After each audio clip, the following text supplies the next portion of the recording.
The world had shrunk to the taste of dust and the smell of black powder. 1886, the Wyoming Territory was a raw, open wound on the map of the West, a place where the relentless wind seemed determined to scour away not just the topsoil, but the very distinction between progress and destruction. For Isaac Hawthorne, a rancher whose land stood in the path of the Union Pacific's relentless march, the world was the worn leather of his saddle and the unending thunder of dynamite. The fight for the Sweetwater Valley had been a slow-motion meat grinder, a brutal acre-by-acre struggle that had eroded the souls of the men who fought it. The railroad baron, Bartholomew Kane, called it the artery of the nation, the final passage before the continent could be truly conquered. On the other side of that passage, local ranchers, settlers, and the displaced tribes fought a losing battle. Caught in the middle were the Chinese laborers, brought in by the thousands to lay the track, then discarded. They were ghosts in their own lives, hated by the white settlers and exploited by their employers. Phone, the unforgiving leader of the local Tong, had ordered his people to resist, to vanish into the hills, to fight to the last.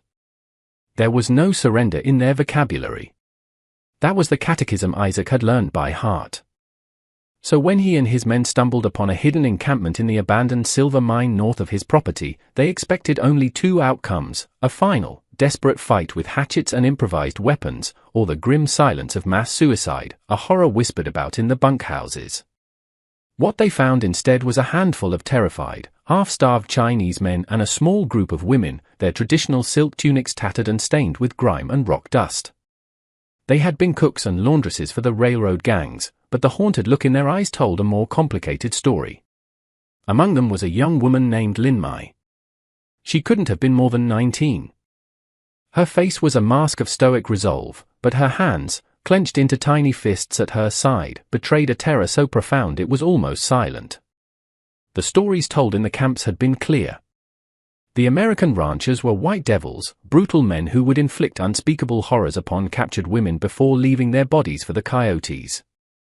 Mai had recited the oaths with her companions, death before dishonor, yet when the moment came, when the towering, dust-covered foreigners stormed their sanctuary, rifles held at the ready, the final sharp release of death did not materialize.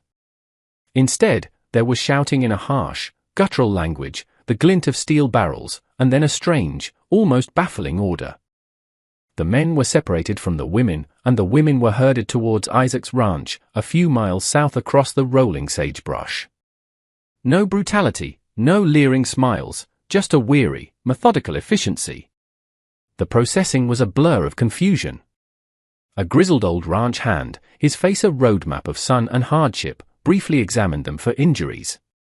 They were given a small portion of jerky and water from a clean barrel, the tough, salty meat and cool water a shock to their systems. Then they were led into a large, sturdy barn. The air inside was thick with the scent of hay, horses, and dry wood. And it was there that Mai saw it. A row of simple wooden bunks built against the far wall. They were nothing more than rough-hewn planks with a thin straw-stuffed mattress and a single coarse wool blanket. To the ranchers, they were standard bunkhouse furniture, a meager comfort in a world of hardship. To Mai, they were an unimaginable luxury. She had spent the last 2 months sleeping on a thin reed mat laid upon the cold, damp earth of the mine floor. The idea of sleeping on an elevated surface, protected from the dirt and the chill, seemed like a dream of a forgotten life. As dusk settled, casting long, eerie shadows across the valley, a new wave of confusion washed over her. The American ranchers, Isaac and his hands, began to file into the same barn. They didn't speak to the Chinese women, barely even looked at them. They simply walked to their own bunks, arranged along the opposite wall, shucked off their dusty boots with groans of relief, and lay down. They were mere feet away. Mai's heart hammered against her ribs. In her culture, the proximity of unmarried men and women, especially in a sleeping arrangement, was a violation of the deepest codes of conduct. It was a prelude to shame, an invitation to dishonor. She and the other women exchanged fleeting, terrified glances. They were trapped. The devils were all around them. Yet, as the minutes turned into an hour, nothing happened. The only sounds were the distant boom of railroad dynamite, the mournful cry of a coyote, and the soft, steady breathing of the sleeping men. They had simply gone to sleep. They lay on their backs, their hats and gun belts beside their bunks, vulnerable in their exhaustion. They were not monsters in the dark. They were just tired men. This profound, inexplicable disconnect between expectation and reality was more terrifying than any anticipated cruelty. The enemy was supposed to be a caricature of evil, a simple target for hatred. But this quiet, unassuming humanity was a puzzle she could not comprehend.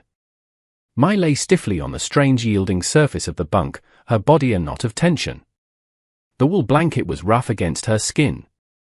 She stared into the oppressive darkness of the barn, her eyes fixed on the silhouetted forms across the narrow aisle. The men she was taught to believe were beasts were sleeping like children. The comfort of the bed felt like a trick, the silence a lie. Every shadow seemed to hold a threat. Yet the only real battle was the one raging inside her own mind, a war between a lifetime of indoctrination and the bewildering evidence of her own senses. She clutched the edge of the blanket, her knuckles white. Out there in the dust and the dark, Bartholomew Kane was pushing his iron horse forward, and Phone was preparing his followers for a final, desperate resistance. The fate of the valley was being decided in black powder and blood. But for Mai, the entire world had contracted to the space of this barn, to the few feet of air that separated her from the sleeping enemy. The question hung in the dry air, unanswered, as she waited for the dawn. The dawn arrived, not with light, but with a change in the cadence of violence. The overnight blasting had been a slow, methodical heartbeat of destruction. The morning brought the frantic crackle of rifle fire and the sharper explosions of dynamite, closer now. Mai had not slept. She had watched the slow rise and fall of the Americans' chests, listening to their murmurs in a language that sounded like stones rolling downhill. Nothing had happened. The great unspoken terror of the night had dissolved into a grey, anticlimactic morning. The ranchers awoke with the practiced groans of exhausted men pulling on their stiff, worn boots. They moved with a purpose that ignored the Chinese women, their presence acknowledged only by a shared confined space, like furniture in a room. Isaac Hawthorne felt the familiar ache in his lower back as he sat up. His eyes scanned the barn, first checking on his own men, then out of habit, on his livestock, and finally, on the silent row of Chinese women. He saw the dark circles under their eyes, the rigid way they held themselves. He saw fear, but it was a different kind of fear now. Not the wild panic of capture, but a watchful, unnerving stillness. His gaze briefly met Mai's before she quickly looked away, her head bowed. There was a small, festering cut on her hand, which he had noticed yesterday. It needed cleaning. That was his job. His job was to fix what was broken, whether it was a fence post, a lame horse, or a person. He approached her slowly, holding up a small tin of salve and a clean rag. "It's okay," he said, his voice soft. He used the tone he reserved for spooked horses and lost calves. Mai flinched, pulling her hand back. The other women stiffened. Isaac stopped, holding his hands out, palms open to show he held no weapon. He pointed to her cut, then to his tin of salve, a simple pantomime of help. After a long, tense moment, she hesitantly extended her hand. His touch was professional and surprisingly gentle. He cleaned the wound with a water-dampened cloth, the sting of the antiseptic salve making her gasp. He worked in silence, his movements economical and sure. When he was done, he wrapped a clean strip of cloth around her palm. He offered a small, tired smile that didn't quite reach his eyes, then retreated to his side of the barn. Mai stared at the white bandage. It was a stark, clean mark against her dirt-stained skin. The act was so simple, so devoid of malice, that it was utterly bewildering. The stories had no framework for this. Devils did not tend to the wounds of their victims. "Don't get too friendly with them, Isaac," a voice grumbled beside him. It was Gus, a wiry, older ranch hand whose face was a permanent mask of suspicion. "My brother was killed by tong hatchet men building the pass at Donna. They don't deserve our bandages." "She's a girl, Gus." "And that cut could go bad," Isaac replied, not looking up from packing away the salve. "She's one of them," Gus shot back in a low voice. "I see the way she watches everything. Her eyes ain't scared. They're counting. Counting men." Counting rifles. Don't be a fool, he spat a stream of tobacco juice near the barn door. Isaac didn't answer. He knew Gus's view was the more common one, forged in the crucible of frontier life where compassion was often seen as a liability. But Isaac had seen too much death to believe it was that simple anymore. That evening, the routine repeated itself. The weary ranchers returned, filling the barn with their heavy presence. This time, Mai watched Isaac. She saw him meticulously clean his rifle, his movements patient and deliberate. She saw him sit on the edge of his bunk and pull a worn leather wallet from his vest pocket. He opened it and stared for a long time at a small, creased photograph inside. A flicker of an unfamiliar emotion crossed his face, a deep, painful longing that was so intensely personal, it felt like a secret she had stumbled upon. It was an expression she understood perfectly. It was the same look she'd seen on the faces of young Chinese men before they were sent to their deaths on a dangerous blasting crew. It was the look of a man who desperately wanted to be somewhere else, with someone else. The bunk was still an alien comfort. The proximity of the men was still a source of deep unease. But the questions in her mind were shifting. The broad, monolithic fear of the white devil was beginning to fracture, replaced by 1,000 smaller, more complex questions about this one man. He was not a monster. He was a rancher who bandaged his enemy's hand and carried a picture of a loved one in his pocket. The logic of the conflict, as she had been taught it, was simple: resist or die. But nothing about this barn was simple. Gus's open hostility was, in its own way, more comforting than Isaac's quiet decency. You knew how to react to hatred. How were you supposed to react to kindness from your sworn enemy? As Isaac tucked the photograph away and lay down to sleep, Mai felt a new and even more unsettling thought take root in her mind.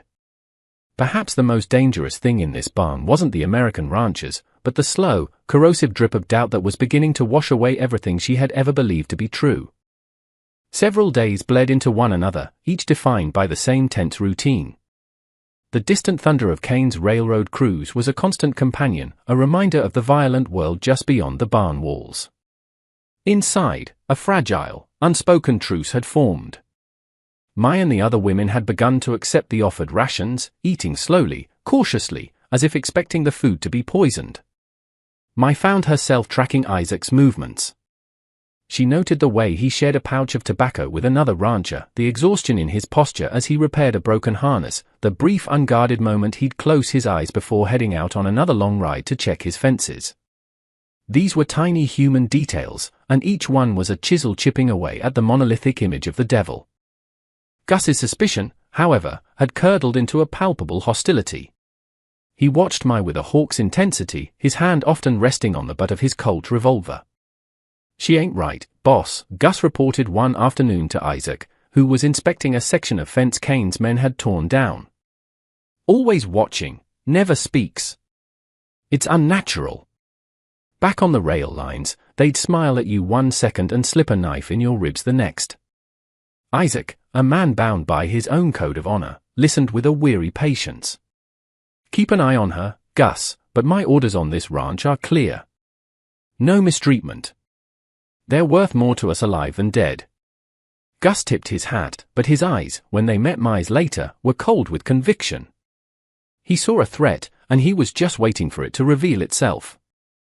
The reveal, when it came, was not what he expected. It arrived with a scream and a flash of orange fire. Kane's men, in a bold move to drive Isaac off his land for good, launched a direct raid on the ranch house and barn at dusk. It wasn't a battle, it was an extermination. Sticks of dynamite arced through the twilight sky. There was no time to react. The whistle was a split-second premonition followed by a deafening, earth-shattering explosion that blew the main barn doors off their hinges. The world dissolved into a cacophony of splintering wood, the terrified shrieks of horses, and the screams of men. A geyser of dirt and splinters ripped through the side of the barn. Bunks were overturned, supplies scattered. The air, thick moments before with hay and sweat, now tasted of burnt powder and iron. Isaac, who had been organizing supplies, was thrown against a support beam, his head ringing. He scrambled to his feet, his training from years of frontier survival kicking in, a frantic calm descending over him. "Lights, get the lanterns," he yelled, his voice raw. Men were groaning. One ranch hand lay eerily still. Another was clutching his leg, blood pulsing between his fingers.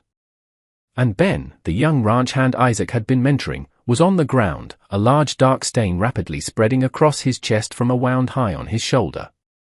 In the chaos, Gus's first instinct was for his weapon.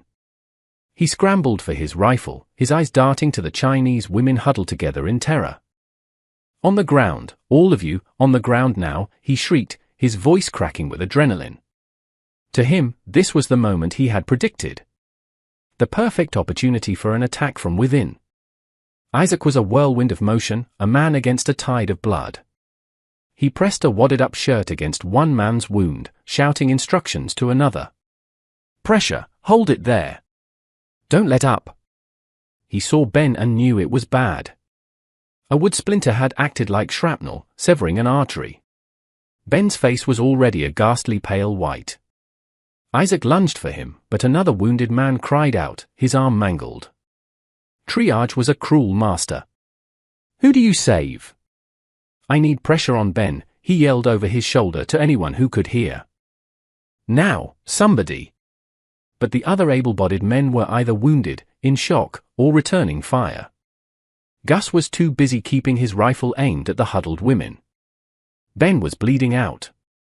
I saw it all in a series of stark, terrifying snapshots. The splintered wood, the smell of blood, Gus's face contorted with fear and hate. And Isaac, his expression not of a monster, but of a desperate leader overwhelmed by death. She saw the pulsing wound on Ben's shoulder and knew with the certainty of her limited training, her father in their village had been a healer, that he had only moments to live. The voice of the Tong leader screamed in her head. "The enemy is weak. This is your chance. An enemy dead is a victory for our people. Do your duty." But another image pushed its way through the panic, Isaac gently bandaging her hand. Isaac looking at the worn photograph in his wallet. Gus bellowed at her again. "I said stay down." But Mai was no longer listening to him. She wasn't listening to the voice of the Tong leader either. She was moving. Scrambling on her hands and knees, she crossed the invisible line that divided the barn. She ignored Gus's rifle, ignored the shouts, and fell to her knees beside the dying young man. Without hesitating, she pressed the heel of her hand directly into the wound, pushing down with all her weight, just as she had been taught. The gush of hot blood soaked her hands and forearms. It was shocking in its warmth, its vitality. She leaned in, her small frame trembling, using her body to apply the desperate, life-saving pressure. The raid ended as suddenly as it began, the attackers driven off into the darkness.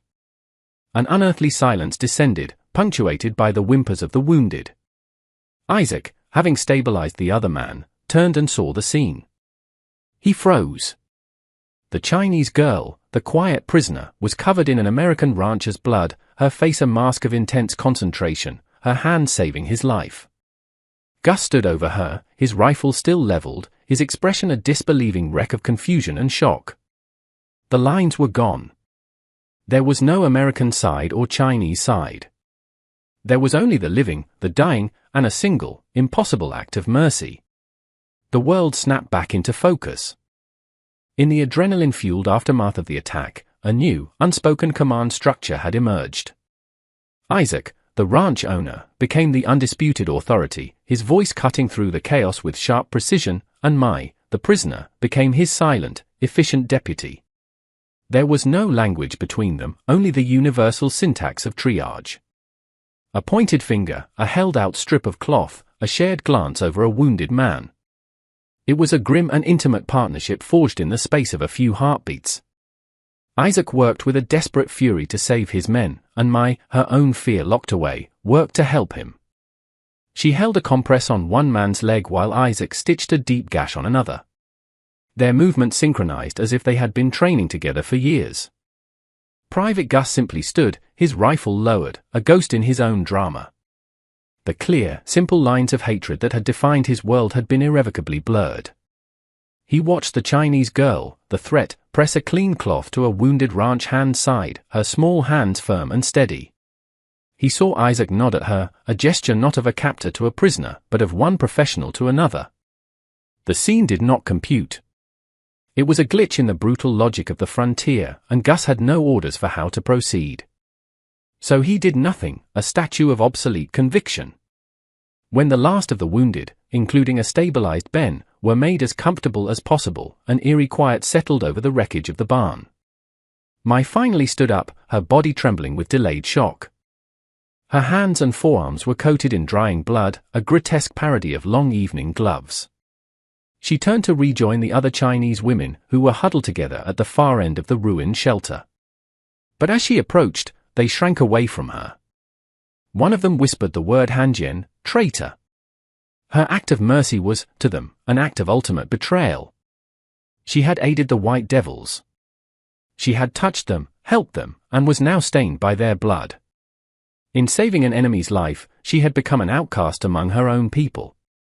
Isaac saw the exchange. He saw the fear and accusation in the women's eyes and the profound, crushing isolation that descended on Mai. A few minutes later, he approached her, holding out a bucket and a basin of clean water. He said nothing, simply set it down before her and walked away, giving her space. The act was louder than any words. It was an acknowledgement, a thank you, and a gesture of solidarity. As Mai plunged her hands into the cool water, watching the American's blood swirl and dissipate, she felt a strange and terrifying sense of release.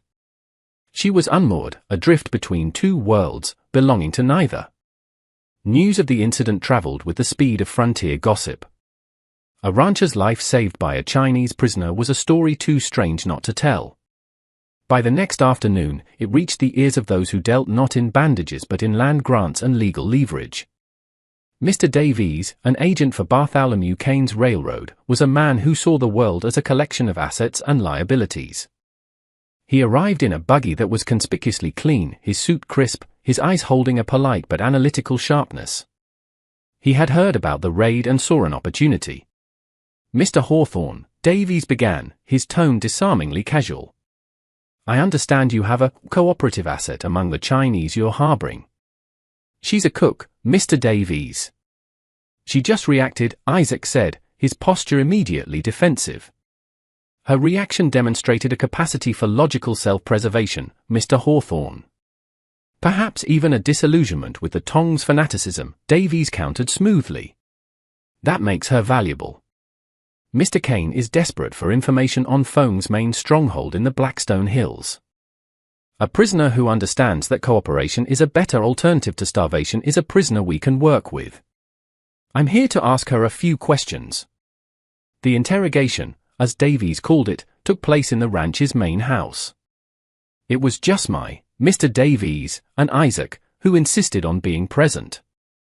Mai sat on a wooden chair, her hands clasped so tightly her knuckles were white. Davies began with simple questions, spoken through a translator, soft and non-threatening. But then the questions sharpened. He unrolled a topographical map of the region. "We know Feng has a command post somewhere in this sector," Davies said, his finger tapping a grid of canyons. "We believe it's connected to their main supply cache. You were with them, weren't you, Miss Lin?" Mai stared at the map, her heart pounding. She knew the place he was pointing to. She knew the network of hidden trails that snaked through it, the hidden caves where men she had cooked for were now planning their resistance, prepared to die for their cause. To give them up would be the final, unforgivable act of betrayal. It would be to actively take up arms against her own people. But to refuse, what would this powerful man do to her then?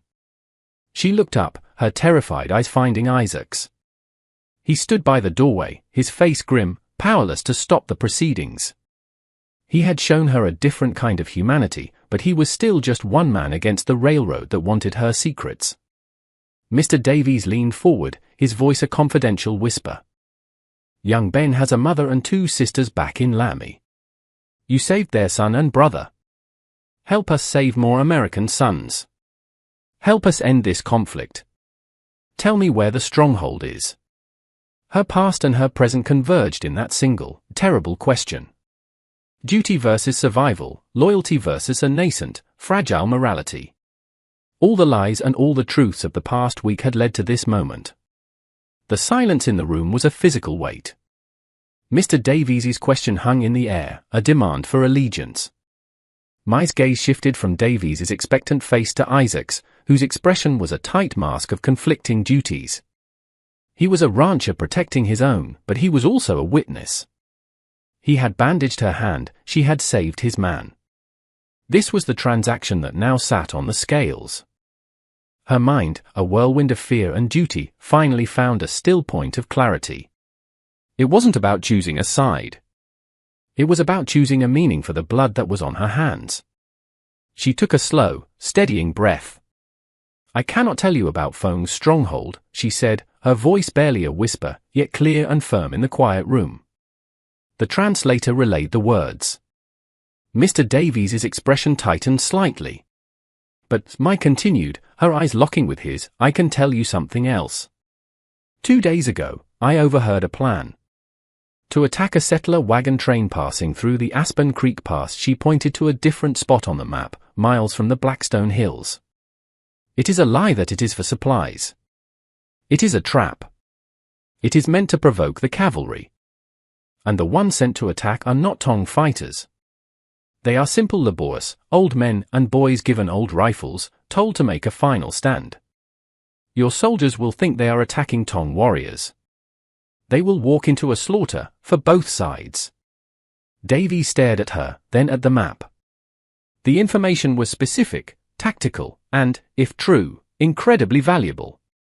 It wasn't the prize he had been hoping for, but preventing a massacre that would bring federal troops swarming into the territory was a significant victory for the railroad's public image. It was also verifiable.